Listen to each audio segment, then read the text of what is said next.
কাৰ্বি আংলং জিলাৰ ডকমকাৰ পৰা কুঠৰীলৈ যাব পৰাকৈ নিৰ্মাণ কৰি থকা অসম মালা আঁচনিৰ 40 কিলোমিটাৰ পথ বৰ্তমানে প্ৰায় সমাপ্তিৰ পথত। তাৰোপৰি ডকমকা লোক নিৰ্মাণ বিভাগত চলি থকা কেইবাটাও পথ সম্প্ৰতি সম্পূৰ্ণ হোৱাৰ পথত।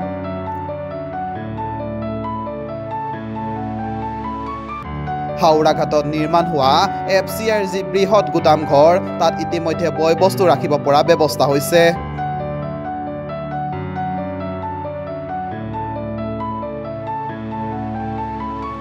এয়া কাৰ্বি আংলংবাসীৰ বাবে ভাল খবৰ।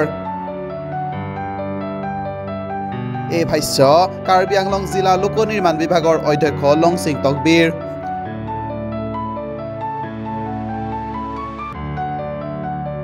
কাৰ্বি আংলং স্বায়ত্তশাসিত পৰিষদৰ মুখ্য কাৰ্যবাহী সদস্য ডক্টৰ তুলিৰাম ৰংহাঙৰ নিৰ্দেশত PWD অধ্যক্ষগৰাকীয়ে অসম মালা আঁচনিৰ একাধিক পথ পৰিভ্ৰমণ কৰি আজি সন্তুষ্টি প্ৰকাশ কৰে।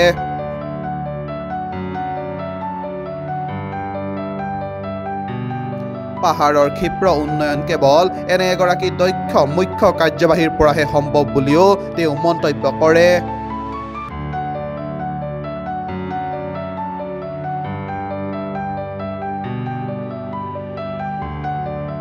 আজি আমি আহিলোঁ বিশেষকৈ CM ইণ্টাৰেকশ্যন হৈ থকাৰ মাজত এই দুদিনমান ব্ৰেক আছে। গতিকে এই ব্ৰেকখিনিৰ সময়ছোৱাত তেওঁ মোক পৰামৰ্শ দিলে যে এইখিনিৰ সময়ছোৱাত অসম মালাৰ অন্তৰ্গত যিবোৰ কাম কাজ হৈছে অলপ পৰ্যবেক্ষণ কৰিবলৈ নিজ চক্ষুৰে বুলি। গতিকে আজি ইয়াত মোৰ টীম মোৰ লগত আছে, ডকমকা ডিভিজন এক্সিকিউটিভ ইঞ্জিনিয়াৰ বদন টিছু আৰু মোৰ লগত মোৰ বৰ্ডৰে মেম্বাৰ লংকিৰি টিছু প্ৰাৰম্ভ কৰি অসম মালা যিটো ডকমকাটো যিটো কঠুৰীলৈকে যি কণ্ট্ৰেক্টৰৰ মেইন ইঞ্জিনিয়াৰৰ পৰা আৰম্ভ কৰি ছাইড ইঞ্জিনিয়াৰ প্ৰজেক্ট মেনেজাৰ তেওঁলোকো মোৰ লগত আহিছে। গতিকে আজি আহি ইয়াত ডকমকাৰ পৰা আমি BCRPলৈকে ইয়াত পৰ্যবেক্ষণ কৰিলোঁ। গতিকে দেখা পাইছোঁ তেওঁলোকৰ কাম কাজবিলাক সন্তোষজনক অৱস্থাতেই আছে। তেওঁলোকে আমাক কথা দিছিলে যে লাষ্ট ৰিভিউ মিটিং ডিফুত হৈছিলে, তাত তেওঁলোকে কথা দিছিল যে উইদিন মাৰ্চ 2026 কাম কাজবিলাক সম্পূৰ্ণ শেষ কৰিব, হেণ্ড অভাৰ কৰিব। গতিকে সেইমতে এতিয়ালৈকে আৰ্ট ৱৰ্কবিলাক চলি আছে, কিমান কাম অগ্ৰগতি হৈছে হোৱা নাই এই গোটেইখিনি বুজ ল'বলৈ আমি আহিছোঁ।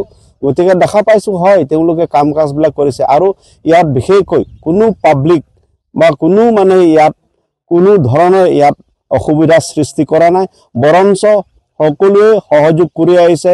গাঁৱৰ ৰাইজে বহুত ভাল পাইছে। তেওঁলোকক থকাৰ ঠাইৰ কেম্পৰ পৰা হৈ তেওঁলোকক যিমানখিনি সহায় লাগে সকলোবিলাক সহায় কৰি আহিছে। হয় হয় মই আহিলোঁ প্ৰথমতে এই ডকমকা অহাৰ আগে আমি হাওৰাঘাট অঞ্চলত গ'লোঁ। তাত হাওৰাঘাট আমি বিশেষকৈ অসম মালা 1 যিটো হাওৰাঘাট তিনিআলিৰ পৰা হাওৰাঘাটলৈকে টাউনলৈকে তাৰ ৰাস্তাও আমি অলপ পৰ্যবেক্ষণ কৰিলোঁ। তাতো দেখা পালোঁ যে বাবুল নাথ যিটো তেখেতৰ কাম তাকো সন্তোষ, তাও ভাল পাইছোঁ। তেওঁ অলমষ্ট কমপ্লিটেই হৈছে, সেইটো আপোনালোকে নিজে দেখা পাইছে, সেইটো ভাল কাম হৈছে। গতিকে তেওঁ খুব কম সময়ৰ ভিতৰত হেণ্ড অভাৰ কৰিম বুলি কৈছে। গতিকে আশা ৰাখিছোঁ সময়মতে এইটো তেওঁ হেণ্ড অভাৰ কৰিব।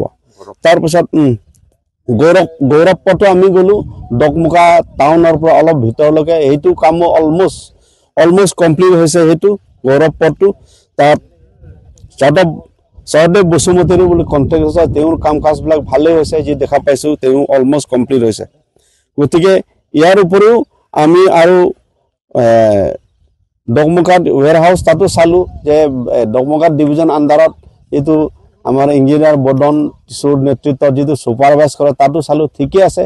আগত যিটো বিল্ডিংটো তলত আছিলে, পিছত এইটো ৰাইজ কৰিছে, তেওঁ তাতো ঠিকে আছে। এতিয়া আমি কাম কাজ গতিকে ভালে পাইছোঁ যিসকল কণ্ট্ৰেক্টৰসকলে কথা দিয়া মতে তেওঁলোকে নিজৰ কাম কাজবিলাক কৰি আছে। আৰু মুখ্যমন্ত্ৰীৰ নবী পকীকৰণ আঁচনি সেইটোও আমি চালোঁ, এইটো কামটো সম্পূৰ্ণ হ'লেই ডকমকা টাউনৰ ভিতৰত।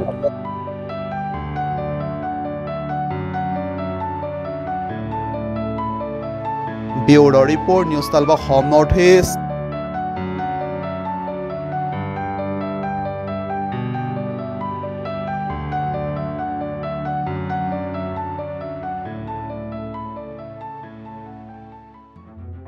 News 12 Assam north east. যাত্ৰা আমাৰ অবিৰত, সংকল্প অপ্ৰতিৰোধ্য।